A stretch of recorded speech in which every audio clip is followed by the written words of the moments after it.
ये तुम क्या मिला रही हो बिरयानी में? हमें ऐसा नहीं करना चाहिए। तुम चुप रहो, तुम्हें कुछ पता नहीं चलता। अगर तुम्हारा मानूंगी तो जिंदगी भर गरीबी रह जाऊंगी। तुम्हारे अमीर बनने के चक्कर में अगर किसी को कुछ हो गया तो? किसी को क्या पता चलेगा? गांव वाले वैसे भी बहुत मोटी हड्डी के हैं और थोड़ा बहुत पैसों के लिए ये सब करना पड़ता है। फिर भी अगर किसी को शक हो गया तो? किसी को कुछ पता नहीं चलेगा। कर भी लोगों ने भरपेट खाई थी, किसी को जरा भी भनक नहीं लगी कि हमने क्या मिलाया है। बस जादू चलने दो, आदत लगने दो और हमारे पैसे बनने दो। ये थी किरण, थोड़ी शातिर और बहुत दिमाग वाली औरत, और उसका पति सागर, जो थोड़ा भोला और सीधा था। इन्हें इस गांव में आए अभी बस 2 हफ्ते ही हुए थे। 2 हफ्ते पहले ये दोनों पहली बार शालीगंज आए थे। शालीगंज एक बहुत ही आम सा गांव था, और वो भी एक आम सी सुबह थी। खेतों में काम करते मजदूर, सर पर टोकरी रखे जाती औरतें, दूध लेकर लौटते लड़के और मंडी की तरफ धक्का मारते ठेले। लेकिन उस गांव की पहचान अपने नाम से कम हाईवे पर बने बड़े रेस्टोरेंट धानी विलास से ज्यादा थी। उसी सुबह बस से उतरे 2 लोग अपना सामान खींचते हुए गांव की तरफ आ रहे थे। नाम था सागर और किरण। चलो, आखिर पहुंच ही गए। हाँ, पहुंच तो गए, लेकिन जान निकल गई। कितना दूर उतार दिया बस वाले ने। उसने साफ बोल दिया था अंदर नहीं जाएगी। हाँ, जैसे हमें बड़ा शौक था इतना सामान उठाकर चलने का। हाथ देखो मेरे। दे तो मैं उठा लेता हूँ। तुम क्या उठाओगे? तुम भी उतने ही थके हुए हो। थका हूँ, टोटा नहीं हूँ। दो इधर। नहीं, रहने दो, बस कहीं जल्दी से बैठने की जगह मिल जाए। बैठने की जगह भी ढूंढेंगे, काम भी, दोनों करना पड़ेगा। पता है, लेकिन पहले पानी मिल जाए कहीं, गला पूरा सूख गया। गांव के मोड़ पर एक छोटी सी चाय की टपरी थी। वहीं खड़ा था छोटू। उम्र कम, मगर आंखों में वही पुरानी चौकन्नी चमक जो छोटे गांव के लड़कों में जल्दी आ जाती है। भाई, पानी मिलेगा? मिलेगा। लो, ग्लास यहीं रखना। हाँ भाई, लेकर भागेंगे नहीं। अरे दीदी, ऐसे ही बोल दिया, पहली बार देख रहा हो ना। यहाँ काम कहाँ मिलता है? मंडी के पीछे गोदाम है और हाईवे पर प्रकाश केटरिंग सर्विसेज है। उधर कभी कभी आदमी रख लेते हैं। धानी विलास में? उधर सभी को काम नहीं मिलता, पहले आदमी को देखते हैं फिर काम बिताते हैं। रहने का कमरा? गांव के किनारे शांता अम्मा से पूछ लो, कभी कभी ठहरा लेती हैं। चलो पहले वहीं चलते हैं। और सुनो, अगर शांता अम्मा ने पहले ही गुस्से में कुछ उल्टा बोल दिया तो घबराना मत।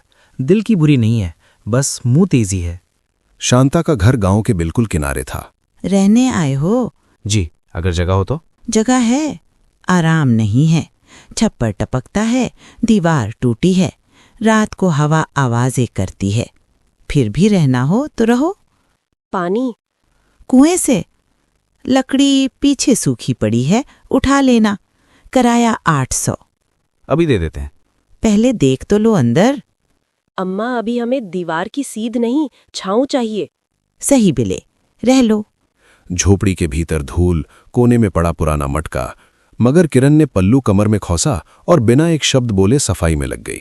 सागर उसे देखता रहा। थोड़ा बैठ भी जाओ। पहले ये जगह रहने लायक लगे, फिर बैठूंगी। अभी भी तुम्हें यही सूझ रहा है? अभी अगर नहीं सूझेगा तो कल और मुश्किल लगेगा। तुम्हारे अंदर थकान नाम की चीज है भी या नहीं? है, बहुत है, लेकिन थकान से काम रुक जाए तो फिर भूख शुरू हो जाती है। अच्छा, हुक्म दो।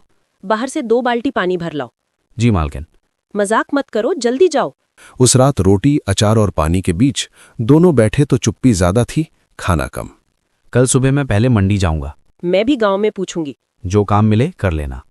अब सो जाओ, कल से असली काम शुरू है। अगली सुबह सागर मंडी पहुंचा और बीच में खड़ा था जग्गू। उसके हाथ में रजिस्टर, आंखों में शक और आवाज में वही पुराना मालिकाना तेजपन था। भैया, काम मिलेगा? क्या आता है? बोरा उठाना, माल चढ़ाना, सफाई, जो बोलो। नए हो? हाँ। पहचान? अभी कोई नहीं। फिर भरोसा क्यों करूं? एक दिन काम करवा लो, पसंद ना आए तो मत बुलाना। बहुत जल्दी सीख गए जवाबी देना। चल, आज के लिए लग जा, सुबह लेट मत हुआ कर। सागर ने पूरा दिन बोरे ढोए। दोपहर में कंधा दुखा, शाम तक कमर। बदले में मिले 200 रुपए और एक ऐसा एहसास की मेहनत बिकती है मगर सस्ती। उधर किरण गांव के घर घर गई। अम्मा, काम चाहिए था, बर्तन, झाड़ू, पोछा, खाना। नहीं बेटी, अभी जरूरत नहीं है। अच्छा, बहन कोई काम हो तो बता दो, मैं नई आई हूँ। अभी नहीं, और नई औरत को हम ऐसे घर में नहीं रखते। ठीक है। बुरा मत मानना। मानने का समय नहीं है मेरे पास, खाना बनाना भी आता है। अभी तो नहीं है, कभी हुआ तो बुला लेंगे। मैं शांता अम्मा के बगल में रहती हूँ। अच्छा ठीक है, शाम को दोनों फिर उसी बात पर लौटे। जग्गू बोल रहा था बिना पहचान के रोजी नहीं लगा सकता। उधर किसी ने काम नहीं दिया। छोटू ने केटरिंग की बात बताई थी। कल वहीं चलते। वहां मिला तो ठीक, नहीं मिला तो दूसरा ढूंढेंगे। अगले दिन दोनों हाईवे पर प्रकाश केटरिंग सर्विस पहुंचे। बाहर बड़े भगोने, सिलेंडर, बर्तन, स्टील की मेजें और एक तरफ धुलने का ढेर। अंदर बैठा था प्रकाश, आवाज भारी और चेहरा ऐसा कि सामने वाला पहले ही खुद को छोटा समझ ले। क्या चाहिए? काम कौन सा? जो मिले, बर्तन, सब्जी काटना, उठाना, रखना, डिलीवरी, जो बोलो। पहले क्या है? क्या है? काम की बहुत जरूरत है। यहाँ पक्का काम नहीं है। जब भी ऑर्डर होता है तभी लोग लगते हैं। लड़का आ सकता है, कभी हेल्पर, कभी चॉपर, कभी डिलीवरी। चलेगा। पैसे दिन के हिसाब से। गलती की तो उसी दिन बाहर। और काम ठीक किया तो अगले दिन फिर बुला लेंगे। ठीक है। तुम बहुत जल्दी बोलती हो। काम जल्दी चाहिए इसलिए। प्रकाश काम देता था, मगर हमेशा ऐसे जैसे सामने वाले पर एहसान कर रहा हो। फिर भी वही पहला सहारा बना। उसी हाईवे पर थोड़ी दूरी पर चमकता था धानी विलास। वहां मालिक था विक्की। प्रकाश और विक्की की दोस्ती पुरानी थी। सागर अब प्रकाश के यहां लगने लगा। कभी प्याज काटता, कभी बड़े भगोने मांजता। काम रोज नहीं मिलता था, मगर जब मिलता तो सांस नहीं लेने देता। एक दिन जल्दी में प्लेटों का ढेर उसके हाथ से फिसल गया। 2 प्लेटें मुड़ गईं, थोड़ा खाना गिर गया। ध्यान क्या है तुम्हारा? बाप का माल समझ रखा है? गलती हो गई भैया। गलती में ही आदमी सड़क पर आता है। संभाल के काम किया करो। जी। जी से कुछ नहीं होता, हाथ चलाओ। रात को लौटते वक्त सागर चुप था। किरण ने एक नजर में समझ लिया। क्या हुआ? प्लेट फिसल गई थी। फिर? डांटा। सबके सामने? हाँ। तुमने कुछ कहा? क्या क्या था, काम ही चला जाता। तुम्हारी यही दिक्कत है, हर बात अंदर रख लेते हो। और तुम्हारी दिक्कत ये है कि हर बात बाहर निकाल देती हो। क्योंकि बाहर ना निकले तो आदमी अंदर से सड़ जाता है। अभी मुझे काम चाहिए, बहादुरी नहीं। अभी तुम्हें दोनों चाहिए, बस समझ नहीं आ रहा। रविवार की दोपहर धानी विलास के बाहर वही पुरानी महक और वही पुराना सच था। खुशबू सब तक जाती थी, प्लेट नहीं। एक प्लेट कितने की? 200। 200? मेरे घर में 200 में 2 दिन का खर्च निकल जाए। खाने का मन हो तो जेबी मना कर देती है। खुशबू मुफ्त है इसलिए सबकी है, प्लेट महंगी है इसलिए कुछ की है। सागर वहीं खड़ा सब सुनता रहा। उस रात उसने बात खोली। लोग 2 सुनकर लौट जाते हैं। लौटेंगे ही। सोच रहा हूं हम अपना ठेला लगाएं। पैसे? जितने हैं उतने से छोटा शुरू करते हैं। दाम? 180। 200 से 20 कम। हाँ। ठीक है, पहले पैर तो जमाओ। तुम बना लोगी? खाना मेरा काम है, बेचना तुम्हें सीखना पड़ेगा। अगर नहीं चला तो बंद कर देंगे, पर कोशिश तो करेंगे। मुझे डर लग रहा है। डर तो तुम्हें चाय पीते वक्त भी लगता है कि गर्म ना हो। अगले दिन छोटी सी देग चढ़ी। पुराना चौक बोर्ड निकला, लिखा गया चिकन बिरयानी 180 रुपए प्लेट। पहला दिन बुरा नहीं था, मगर अच्छा भी नहीं। खुशबू ने लोगों को रोका, दाम ने अटका दिया। स्वाद बहुत बढ़िया है, इसमें कोई कमी नहीं, पर 180 रोज रोज नहीं दे सकते। धानी वाला से कम रखा है। उधर बैठने की जगह है, पंखा है, नाम है, यहाँ खड़े खड़े 180 दूं? खाना अच्छा है, लेकिन इस गांव में हर आदमी इतना नहीं कमाता कि 180 की प्लेट बार बार खा सके। रात को कुछ बिरयानी बची, वही दोनों ने खाई। चूल्हे की आखिरी आंच और उनकी बात साथ चल रही थी। स्वाद सभी को पसंद आया। हाँ। दाम अटक गया। हाँ। कच्चा माल ही 160 बैठता है। चिकन, चावल, तेल, मसाला सब जोड़ो तो 20 भी ना बचे तो करेंगे क्या? मतलब रास्ता दाम से नहीं, तरीके से निकलेगा। कौन सा तरीका? सोचने दो। तुम ऐसे बोलती हो जैसे तुम्हारे पास जवाब है। जवाब नहीं है अभी, लेकिन गंध आ रही है कि जवाब कहीं यहीं है। उस रात किरण देर तक जागती रही। उसे अपना बचपन याद आया, अपना पुराना घर, दादी के हाथ की चिकन बिरयानी। सिर्फ स्वाद नहीं, पूरा प्रोसेस। कैसे कम चीजों में भी बड़ी देग तैयार होती थी, कैसे साधारण चीजें असली ताकत बन जाती थीं। सोई नहीं? नहीं। अब क्या सोच रही हो? वही जिससे लोग खाएं भी और हम भी बचें। कुछ समझ में नहीं आता तुम्हारी बातों का। अगली सुबह सागर तैयार हो रहा था। आज फिर ठेला लगेगा? हाँ, पर आज थोड़ा अलग होगा। क्या अलग? काम से लौटो तब देखना। और सुनो, 300-400 रुपए दे दो। सागर ने हिचकते हुए पैसे दे दिए। किरण बाजार गई, किराने वाले को लिस्ट दी, जरूरी सामान लिया, कसाई के पास पहुंची। रफीक भाई, चिकन देना और हड्डियां थोड़ा ज्यादा रखना। हड्डियां ज्यादा? लोग कम करवाते हैं। मुझे ज्यादा चाहिए। अजीब ही हो तुम। औरत हूँ, अजीब तो लगूंगी ही। जल्दी दो, अच्छा ले जाओ। और देखना जो बोले हो वही देना। अरे भाई दे दिया। लौटते वक्त उसने सूखी लकड़ी भी उठाई, फिर बाहर से पुराना लोहे का टुकड़ा जैसा टुकड़ा ले आई। झोपड़ी के बाहर उसने चूल्हा जमाया, देग चढ़ी, धुआं उठा। पड़ोस में शांता ने 2 बार झांका, पर किरण ने कुछ नहीं बताया। क्या बना रही हो? खाना? वो तो दिख रहा है। कौन सा? शाम को पता चल जाएगा। तुम्हारी ज़ुबान भी धुएं जैसी है, सीधी ऊपर नहीं जाती। ऊपर जाती है अम्मा, बस धीरे। शाम को पुराना ठेला साफ था, देग ढकी थी, पत्तलें, प्याज, नींबू पानी सब सजा था। आखिर में उसने बोर्ड पोंछा और लिखा चिकन बिरयानी 50 रुपए प्लेट। थोड़ी देर बाद सागर लौट आया। उसके पैर वैसे ही थके हुए थे, मगर ठेले पर नजर पड़ते ही थकान पीछे छूट गई। ये क्या है? सरप्राइज। 50? तुम पागल हो गई हो क्या? पहले चखो। नहीं, पहले दाम समझाओ। पहले चखो। तुम हर बार यही करती हो। और तुम हर बार मान जाते हो। उसने चखा, फिर दोबारा चखा, फिर कुछ पल तक कुछ बोला ही नहीं। अरे ये तो पहले से भी ज्यादा बढ़िया है। तो फिर डर किस बात का? 50 में कैसे? बेच लो, हिसाब रात को कर लेना। किसी ने पूछा तो? कहना खाने से मतलब रखो। तुमको ना। हाँ, बाद में बोलना, अभी ठेला धकेलो। दोनों ठेला उसी जगह ले गए। बोर्ड देखते ही लोग रुकने लगे। पहले 3, फिर 5, फिर 10। अरे ये क्या, 50? हाँ 50। भरोसा नहीं है तो खाकर कर लेना। पहले प्लेट दो। बलराम ने प्लेट ली, पहला कौर लिया, चेहरा बदल गया।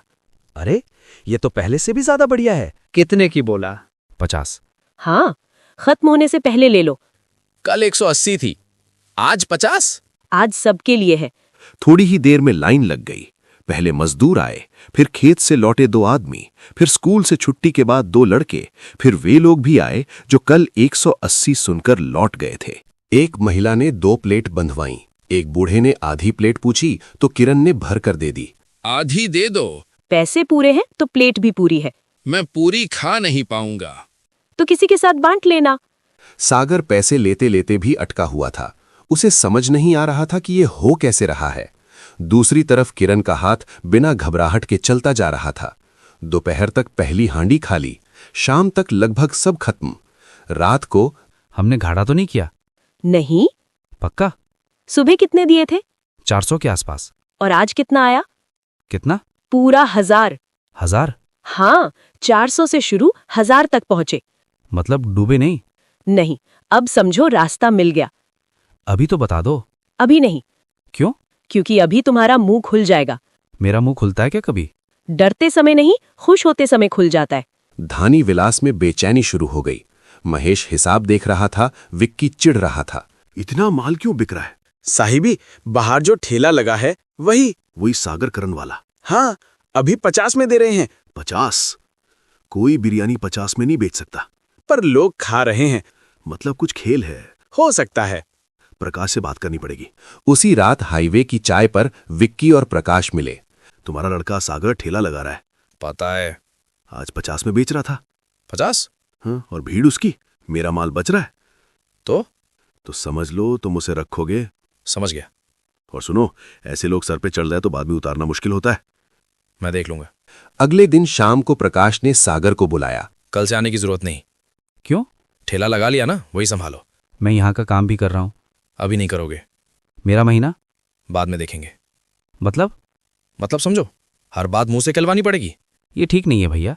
ठीक गलत छोड़ो, मुझे जो ठीक लगा वही कर रहा हूं। सागर चुपचाप घर लौटा। इस बार चेहरे पर थकान कम, बेबसी ज्यादा थी। निकाल दिया। किसने? प्रकाश ने। और महीना भी रोक लिया। मुझे पहले से पता था। अब क्या? अब वही जो पहले करना था, ठेला पूरा दम लगाकर। मुझे बुरा लग रहा है। लगने दो, पैसे रुके तो दर्द होता है, फिर आदमी सीखता है। मैं लड़ क्यों नहीं पाया? क्योंकि तुम सीधे हो। और तुम? मैं सीधी नहीं हूँ, इसी से काम चल रहा है। नुकसान बढ़ा तो विक्की का बाप गिरधारी खुद आया। वो उन लोगों में था जो एक कौर खाकर पूरी रसोई समझ लेते हैं। क्या हाल है? सब ठीक है। झूठ मत बोल। कौन है वो? एक ठेला, पति पत्नी है, खेल कर रहे हैं। चल देखते हैं। शाम को दोनों ठेले पर पहुंचे। 2 प्लेट मिलेगी। तीखी है। खाना है तो खाकर पता कर लो। गिरधारी ने धीरे धीरे खाया, फिर दूसरी बाइट ली, फिर कुछ पल तक चुप रहा। बोलोगे? चुप, खाने दे। ये काम दिमाग से हुआ है। अभी तो बता दो। सुनना चाहते हो? हाँ, सबकी नजर किरण पर थी। ये वही पल था जहां से कहानी शुरू हुई थी, बस अब सच सामने आने वाला था। उस दिन लोगों ने कहा था कि 200 बहुत ज्यादा है, फिर हमने 180 रखा, तब भी गांव के लिए ज्यादा निकला। उसी रात मुझे दादी याद आई, उनका प्रोसेस याद आया। फिर मैंने अपना दिमाग लगाया। किया क्या? खर्च कम किया, स्वाद नहीं। हड्डियों से रस निकाला, उसी पानी में चावल पकाए ताकि हर दाने में जान जाए। असली बात यह है कि मैंने बिरयानी शहर वाले महंगे तरीके से नहीं, अपने देसी तरीके से बनाई है। मैं वही मोटा देसी चावल इस्तेमाल करती हूँ जो गांव में आसानी से मिलता है, क्योंकि वो सस्ता भी पड़ता है और चिकन का रस भी अच्छे से पकड़ता है।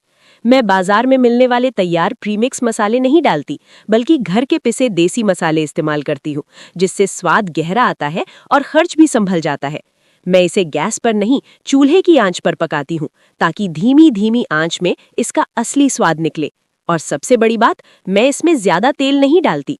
तेल की जगह नारियल का सहारा लेती हूँ, जिससे चिकनाई भी आ जाती है, खुशबू भी, और खर्च भी कम पड़ता है।